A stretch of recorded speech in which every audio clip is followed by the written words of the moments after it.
Nah, di antara amalan yang dapat menambah usia seseorang yang keberapa? Ketiga adalah silaturrahim. Ya, silaturrahim, menyambung tali silaturrahim. Kata Nabi alaihi salatu wassalam, "Man arada ayun sa'alahu fi athari wa yutalu lahu fi umri, falyattaqillah wal yaburra walidai wal yasil rahimah."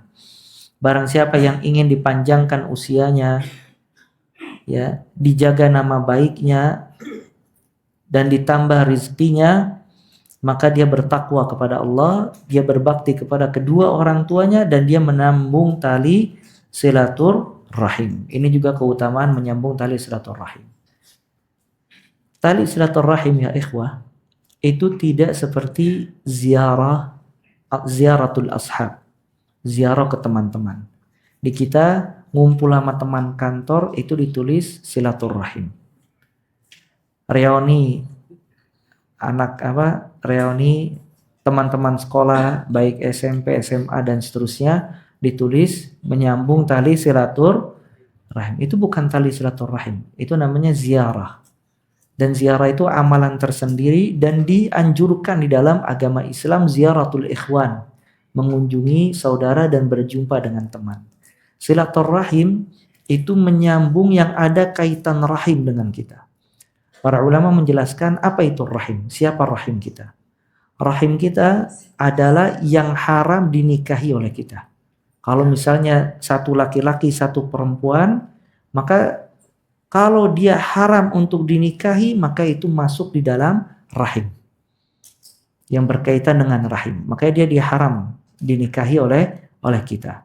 Maka ibu masuk silaturahim apa tidak? Masuk. Anak perempuan ke bapak masuk silaturahim apa tidak? Masuk. Dan terus ke atas, kakek, nenek masuk silaturahim apa tidak? Masuk.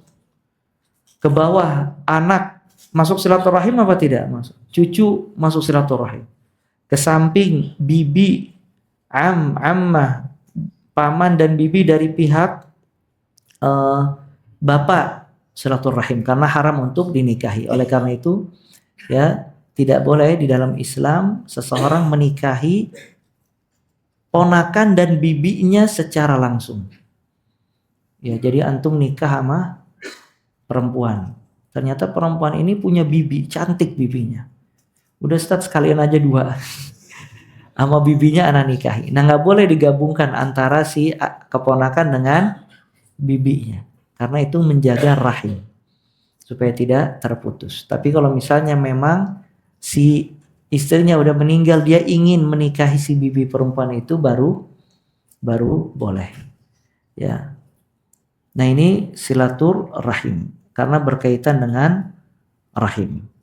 Nah, silaturrahim menyambungnya itu dengan 4 hal. Antum catat. Cara menyambung tali silaturrahim.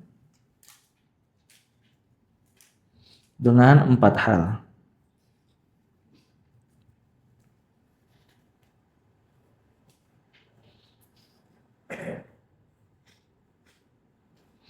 Yang pertama, tidak boleh terputus sama sekali. Terputus di sini tidak ada hubungan sama sekali. Artinya dia tidak mengunjungi atau yang lainnya. Maka akal yang paling sedikit seseorang menyambung tali silaturrahim itu dengan mengucapkan salam. Paling tidak dia mengucapkan salam. Jangan sampai terputus sama sekali. Kata Nabi SAW, silu arhamakum walau bissalam. Dalam riwayat lain, ballu arhamakum walau bissalam.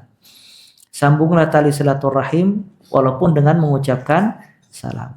Dalam riwayat lain, basahilah rahimmu dengan mengucapkan salam. Maka aqallu syai' yang paling sedikit seseorang dikatakan silaturrahim agar tidak terputus, dia mengucapkan salam. Yang kedua, menahan gangguan darinya.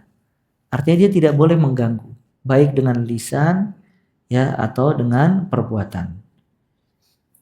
Ya, tidak boleh.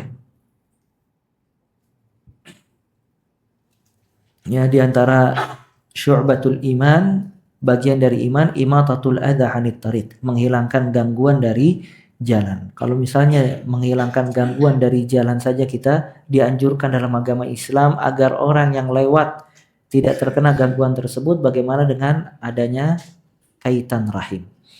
Maka tidak boleh ya kita ganggu dan kita sakiti hatinya baik dengan ucapan maupun perbuatan. Yang ketiga, nafkah, memberikan nafkah. Kalau misalnya memang dia muhtaj, dia butuh, misalnya dia sakit butuh pengobatan ya atau yang lainnya, maka itu wajib atau tali silaturahim dengan memberikan nafkah. Sebagian keluarga subhanallah dikasih oleh Allah semuanya kaya. Dari kakeknya, bapaknya, adik kakaknya, bibinya semuanya kaya. Nah, maka dia tidak butuh nafkah, tapi dia butuh untuk disambungkan. Tapi sebagian keluarga ada yang dia miskin. Dia butuh bantuan nafkah. Maka wajib dalam menyambung tali silaturahim dengan memberikan nafkah ya. Ini juga subhanallah sebagian orang nasallallahu alafiyah dengan maraknya kegiatan sosial yang ada di media sosial ya, gempa sana, gunung meletus atau yang lainnya, sebagian aktif luar biasa. Dia berangkat ke sana bawa bantuan, itu perbuatan mulia. Tapi subhanallah, paman ama bibinya di rumahnya nggak punya beras, nggak pernah dia kasih. Dia tidak pernah mengucapkan salam, menengok kepada orang terdekatnya. Padahal mustinya yang dia dahulukan siapa? Karib kerabat, silaturahim. Karena dia tidak diwajibkan oleh Allah untuk yang jauh. Kalaupun dia mampu, dia cukup semampunya.